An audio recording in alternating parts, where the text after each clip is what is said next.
All right, so I've got some amazing records to show you that I got for 50 cents a piece. That's right, 50 cents a piece.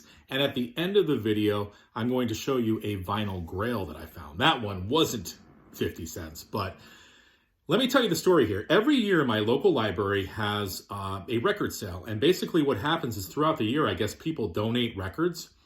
And then, like I said, every year they open it up to the community and they sell all the records for 50 cents a piece. And, it started at 10 o'clock in the morning. I got there around 10. There was already a line outside of the library formed. And basically when they let you in, it is a mad rush. It's a small room. They have basically like boxes of records, and you literally just pick a box and start flipping through and hope you find something. The problem is there were so many people, like I couldn't actually get into like the next area where the boxes were. So I was trying to flip through. Everybody's flipping through fast and throwing stuff in their bags and boxes. It's craziness. But in all the craziness, I came away with 4 awesome records. And like I said, these were all 50 cents. The first one, Vanilla Fudge Rock and Roll. This was actually sealed, has the original price sticker on there.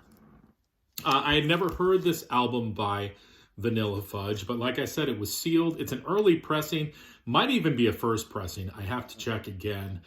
I was just listening to it. Very heavy record. Forgot how heavy Vanilla Fudge could be. Killer record, 50 cents. Next, I couldn't believe when I found these two. I've been looking for them in my local record store, and there's none to be had because nobody wants to get rid of them. And I'm talking about the first 2 Blue Oyster Cult records. And again, 50 cents. I spun this yesterday. First of all, it sounds amazing. I forgot how good these first 2 Blue Oyster Cult records are. And you guys know they are. And on vinyl, they sound amazing. The vinyl looked like nobody had played it before. Okay, there's a little bit of wear on the cover, but not much. All right. And so I also told you I picked up another Blue Oyster Cult album, Secret Treaties. This has like a sort of a textured cover on it. I love that black Columbia label. And again, the vinyl looks near mint, like maybe it was played once. The cover has a little bit of wear on it, but nothing terrible at all. All this was 50 cents. This next one is pretty neat. This was the last one I got at the library. I was thumbing through, in this mad rush, and I come across this. Okay. And I'm like, this looks really, really interesting. The Mummies. I mean, look at that cover.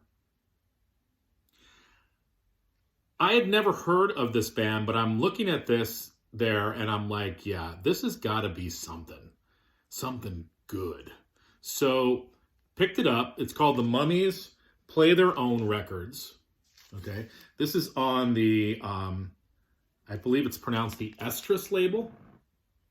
Basically what this is, these guys were from the early 90s, but when you listen to them, they don't sound like the early 90s. They basically sound like 60s garage rock with some punk mixed in there. It's the coolest thing. It's lo-fi, but probably one of the coolest records I have. Looked it up. I mean, somebody was selling this for like 30, 40 bucks. So, again, 50 cents. I'll take it. Very cool record. Never heard of them before. Maybe anybody out there could give me some more information about the Mummies. But if you like lo-fi garage rock mixed with some punk, check these guys out.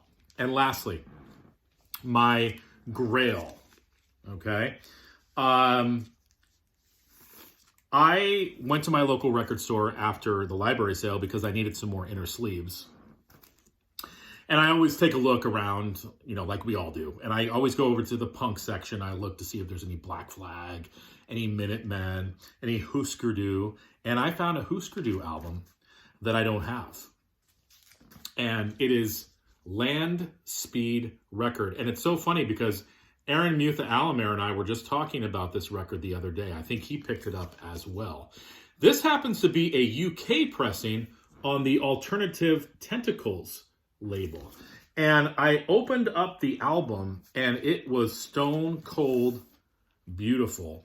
This is what one of the labels looks like. And then you also have the iconic Alternative Tentacles label. And of course, Husker Du would go on to be on the SST label. This album was re-released on the SST label.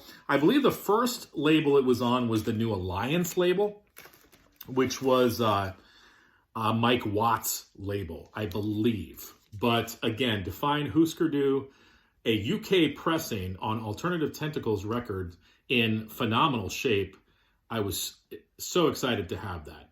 So that's what I found. And sometimes you get lucky, sometimes you don't. Sometimes you're the windshield, sometimes you're the bug. All right, I'll leave you with that thought, everyone.